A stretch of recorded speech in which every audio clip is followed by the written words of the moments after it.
Ladies and gentlemen, thank you for joining us this edition of Leak Project. I'm your host, Rex Bear. If you'd like to have access to the latest shows first and free, make sure to subscribe to our channel, youtube.com/clandestine Time Lord. This edition, we are going to discuss the mainstream media and the control it has on the masses. We're also going to talk about the recent passing of pop star Prince. Now, I don't know how old you guys are that are listening to this show. I'm 38. And I remember back in the day in the 80s and 90s, I enjoyed a lot of the work Prince did. You know, Raspberry Parade, 1999. He certainly helped create a new genre of music, in my opinion, and was at the cutting edge for his time. When he changed his name to a symbol and went on kind of a different path on his own, I didn't follow him much after that, but I certainly remember when I was younger, I enjoyed listening to his music. And one of the things that I found very interesting about the recent passing of Prince was his girlfriend and somebody he really cared about, Vanity. She passed away just about 2 months ago as well. She was 57 also, but she had some serious health problems because of drug addiction when she was younger. She claims to be a reborn again Christian. And another thing that was unfortunate about Prince was he actually has been fighting with drug addiction and pain for years. There's many articles you can read about that. Just about a week ago, he had an overdose, had some heart problems. So there's some real interesting coincidences, in my opinion, on top of that I want to share with you guys that makes me wonder about if his death at the compound that he built so he could compose there and put together shows and concerts because he wanted to break out of the mainstream and become free from these labels. I'm wondering if there might have been some type of foul play there. So this is just a speculative conversation with you guys because I would like to get your opinion, what you think might be the reasoning, if you feel that it was just natural causes, or if you think that it was because of a drug overdose or his health at that time, or do you think there might have been something more to it? Do you feel that there might have been somebody or something orchestrating a perfect time and event to have him taken out because of his recent comments on talk shows coming out saying that we live in an Americanized plantation, a corporatized plantation where we're basically all slaves to the system now? He exposed chemtrails on a talk show back in 2013, and some of his music that he came out with recently, he was doing the same thing. Also, another thing that's very interesting is just back in 2014, he actually regained rights back to his work, to his catalog of music, but Warner Brothers still has licensing rights, so they have a piece of the pie. What I am wondering, and I'd like to get your opinion on this, is because he actually finally won the rights back to his work, is he more profitable dead for certain individuals and businesses and factions, like certain record labels as an example? Are they going to make more money off of him now because he's dead? Do they get some more rights and a bigger piece of the pie now? Is there something that's going to allow them to take back the rights of his work because he's no longer here? I don't know. These are questions that I'm asking you guys. Maybe there's somebody who can help me out with this that has access to the entertainment industry, is an insider that wants to get this information out there. But there's even an article you can read about. It's called Record Breaker, A Brief History of Prince's Contractual Controversies. And basically it states how he has a 40-year history of battling for control over his music all the way back in the 70s with Warner Brothers. Or not Warner Brothers, but Warner Music. So there's been a lot of trials and tribulations that he's gone through. You guys have probably seen the pictures where he wrote slave on his cheeks and, has been very outspoken against the system. Also, I don't know if you are familiar with the 27 Club. And I'm bringing this up because the 27 Club is a list of people, all musicians, that at the age of 27 died. Whether it was from a drug overdose, suicide, a car accident, heart attack, 50 stabbings in the back, I don't know. There's so many different causes of death, but the one thing that's all connected is they're all the age of 27 and musicians, big players like Janis Joplin, Jim Morrison, Kurt Cobain, Amy Winehouse, the list goes on and on and on. At the age of 27, they died. What was the reason for that, folks? Was it a spiritual obligation, a contract that they might have signed with somebody or something in order to get to that level of fame? Was it because the stars aligned at that specific time? Was it because of the psychology behind those people at the age of 27? They're most likely to do something drastic like suicide or drug overdose, or feel like they're invincible, so they get in a car accident when they're racing somebody at 150 miles an hour down a windy road. I don't know. These are questions I'm asking you. Have you heard of Operation Mockingbird? Operation Mockingbird was a secret campaign by the CIA to influence media, and this began in the 50s. This is a byproduct and in conjunction with MK Ultra. I'm sure you've heard of the mind control programming and the horrific experiments that they did on unwilling subjects back in the day to compartmentalize their brain so that they could put certain information in specific personalities, and somebody might have 10 different personalities and not even know it, so they could transfer information back and forth, and were able to do so with specific keywords and mind control programming. Since then, that has evolved into mass media with Hollywood, music, the entertainment industry, even sports now, folks, the way that it's all designed. I mean, look at the halftime shows of the Super Bowl. I'm not a religious person. I do have a religious background. I have certainly studied the Bible and many ancient biblical texts, even outside of the Holy Bible, the canon that holds approximately 66 books. I'm pretty sure that's what it is, 66 books, the King James Version anyway. I've read the Nag Hammadi treaties. I've studied many scriptures of different religions and spiritual preferences, and it certainly is fascinating that symbols of such examples like pyramids, the all-seeing eye, etc., are used and relayed throughout history, time, and different subjects and series of experience and research. So where I'm going with this, folks, is the control now today in the media has become so powerful and clandestine that if they can control populations with their programming, how easy is it to have somebody taken out and then create a story behind it to help sell more records or product for the overall cause? Who benefits because of this? Now, another very interesting thing that I find peculiar is if you look at a recent article that came out on Zero Hedge a couple years ago, leading German journalist came out and said the CIA bribed him and other leaders of Western press to relay certain information. If you watch the movie Knowing, there's certain scenes in that movie that portray future events and cataclysms that took place to a T a year, 2 years later. For example, Fukushima, 3/11/11. The Gulf oil spill, 4/20.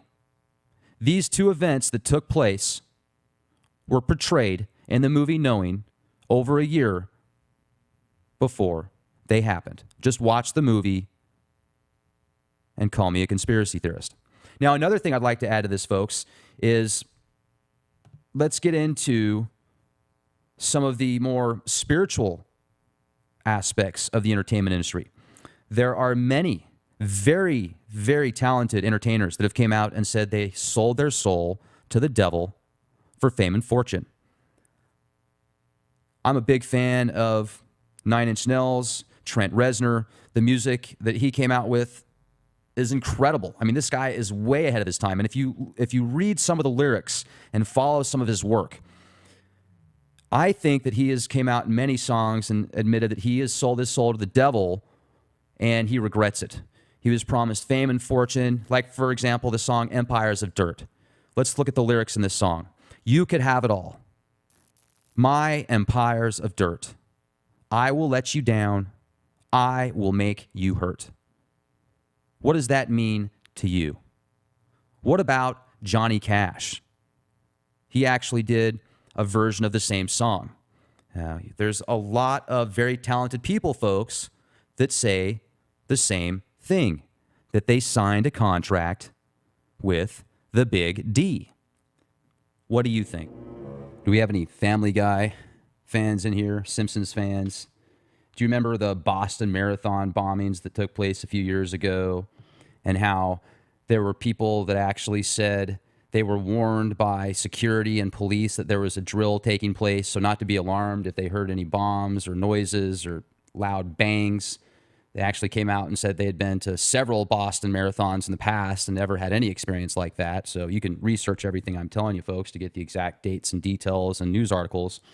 And if you also remember the Boston Marathon bombing that took place, there was the Turban Cowboy episode by Family Guy that came out, I think it was a week before that took place, where big old Peter, fat Peter's walking around making buddies with some terrorists, and he doesn't realize at first, but they use his phone and supposedly detonate a bomb. And then there's also a part in the episode where Peter's running down a whole bunch of people in the Boston Marathon in his car, and you can see their limbs flying all over the place, which is a very interesting connection. Now, remember, folks, I've been studying the media and the subliminal programming that it pushes to the masses now for literally over 20 years. I first got into this when I was 15, in my sophomore year in high school. I had an awesome teacher, communications teacher, that taught us the subliminal messaging and programming that the media portrays and how to look for certain things. And ever since then, I've built upon it and continue to research. And so when I watch TV now, basically the reason I do it is because I can see what's going on behind the scenes. And then that way I have a good idea what's going to happen in the future. I mean, look back at September 11th, 2001. So there was months and months of this Al-Qaeda terrorism programming before the attacks, where they were showing these clips on CNN, Fox News, MSNBC, all the mainstream media outlets showing Osama bin Laden hooking up with all of his terrorist buddies, where they had AK-47 strapped to their back, running or flying across the monkey bars, going across these certain obstacles, and they were doing their jihadist performances, just full-on programming. And then so that way, when the events took place, just people automatically thought that it was Osama bin Laden. And that was a very interesting connection there. And obviously, you guys probably heard of the TV series Lone Gunman, which is an offshoot of the X-Files, where 6 months before it took place, they actually said the same thing basically in that episode, that the Twin Towers were going to be attacked. And that was a very interesting connection there. But so there's just so many pre-programmed movies, TV shows, cartoons, and episodes that show us the possibilities of these future outcomes that just come to play in all these connections. So how is that so connected? I mean, let me ask you this. Is it all just coincidence? Is it magic? Is that why they do it, guys? Do they create these movies so that in the Akashic records, so many people are going to see it happen that they think it is going to become reality, therefore create the reality based upon the frequencies and vibrations that they're putting out in the universe? Is it something that's already going to happen that the powers that be know about, so they warn the masses first, and if the people don't do anything about it, then hey, it's off their hook. They have no karma bound to them. Do they do it that way so when it does happen and people bring it up, they'll say, oh, well, that was in the movies. Oh, well, you're a conspiracy theorist, so they can just kind of wipe it off as it doesn't really matter. It's not real. Is it all of the above? I'd like your opinion, folks. I mean, that's why we do these shows here at the Leak Project, is to get others' commentary and possibilities that could very well be the reason that these things have happened. Now, let's also look at the crisis actors. Just type in crisis actors. I'll bet you most of you that listen to this program have heard of them, but for those that haven't, you're going to see a lot of the same players in certain events that take place. Sandy Hook, Boston Marathon, the Aurora shootings, like the lawyer that was there in the courtroom with Mr. James Holmes. There's some very strange connections there, folks. But let's go back to the Boston Marathon for a minute. Do you guys know where one of the bombings supposedly took place? And look this up. It was 666 Boylan Street. And that location is where some of the same people were that were in Sandy Hook. Yeah, look that up too. They were invited to the Boston Marathon. That's interesting. So another thing that I find fascinating is, do you guys remember that picture of one of the guys that supposedly had his legs blown off at the Boston Marathon, where he's getting pushed in a wheelchair? There's a gal behind him. Also, the gentleman that's pushing him has a cowboy hat on. And the guy that's in the wheelchair that supposedly just had his legs blown off, folks, there's absolutely no trail of blood. The guy is coherent. I mean, it doesn't really look like he's in shock.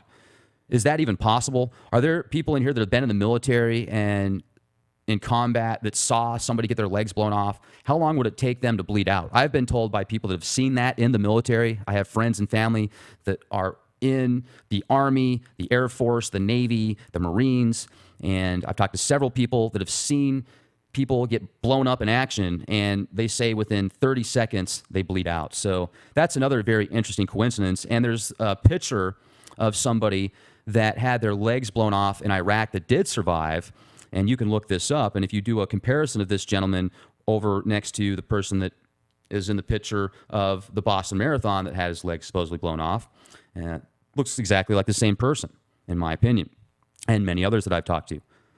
It's just very interesting. Another thing that's interesting is, let's go back to Family Guy again. Robin Williams, when he supposedly committed suicide, that same day that information was released in the media, 3 times that day, an episode of Family Guy was aired. And in that episode, Robin Williams tried to commit suicide. You can look this up too if you didn't already know about it. You guys probably already did.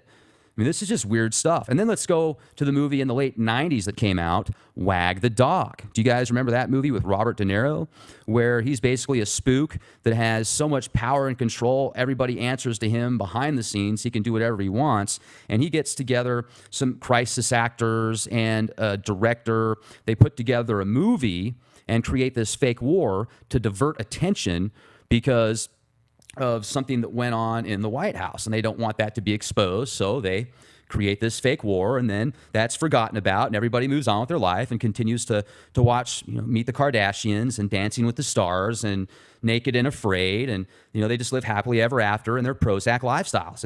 It's absolutely incredible. So and what about when Mr. Quaid comes out and exposes star whackers? He gets arrested. His wife and himself get arrested because they're in a house in New York that they say is theirs, but the police say it's not. They've got evidence showing them, no, this isn't your house. You signed this over to somebody else. They say, no, we didn't. This is fraud. They go to jail. They get out on bail. They flee the country, go to Canada for a few years, and then they get kicked out of Canada. They go to Vermont. They get arrested, and then all the charges get dropped. And this happens after they come out and say that there's people out there called star whackers that take out people in the entertainment industry because it's more profitable sometimes to be dead than alive in that industry, according to Mr. Quaid. I mean, this is just fascinating stuff, you guys. Don't take my word for it. Please look all this up. I don't have the answers. These are just questions that I'm asking. But I'm asking these questions now because of the recent passing of Prince. I mean, is there something more to it, or is it just because he had a drug overdose? What are your opinions? I'm going to give you 2 more examples. How about Mr. Breitbart?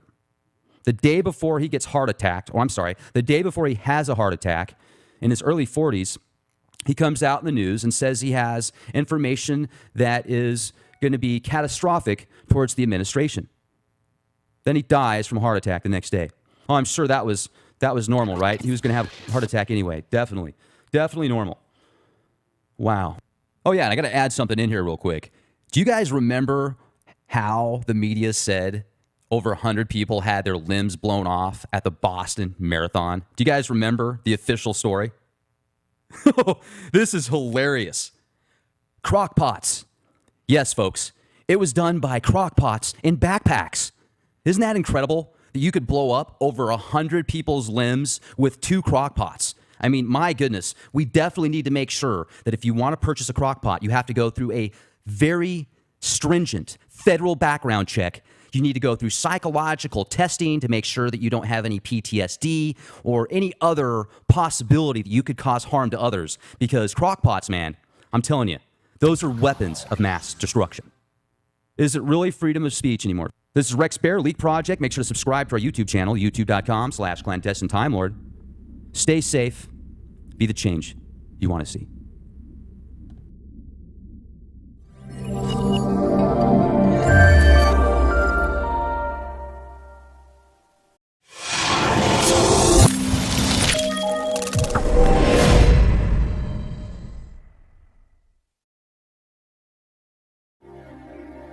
Ladies and gentlemen, thank you for joining us this edition of Leak Project.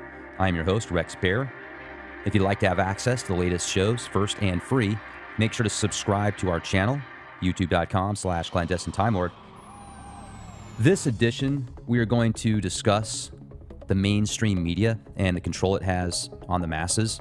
We're also going to talk about the recent passing of pop star Prince. Now, I don't know how old you guys are that are listening to this show. I'm 38, and I remember back in the day in the 80s and 90s, I enjoyed a lot of the work Prince did. You know, Raspberry Parade, 1999. He certainly helped create a new genre of music, in my opinion, and was at the cutting edge for his time. When he changed his name to a symbol and went on kind of a different path on his own, I didn't follow him much after that, but I certainly remember when I was younger, I enjoyed listening to his music. And one of the things that I found very interesting about the recent passing of Prince was his girlfriend and somebody he really cared about, Vanity. She passed away just about 2 months ago as well. She was 57 also, but she had some serious health problems because of drug addiction when she was younger. She claims to be a reborn again Christian. And another thing that was unfortunate about Prince was he actually has been fighting with drug addiction and pain for years. There's many articles you can read about that. Just about a week ago, he had an overdose, had some heart problems. So there's some real interesting coincidences, in my opinion, on top of that I want to share with you guys that makes me wonder about if his death at the compound that he built so he could compose there and put together shows and concerts because he wanted to break out of the mainstream and become free from these labels. I'm wondering if there might have been some type of foul play there. So this is just a speculative conversation with you guys because I would like to get your opinion, what you think might be the reasoning, if you feel that it was just natural causes, or if you think that it was because of a drug overdose or his health at that time, or do you think there might have been something more to it?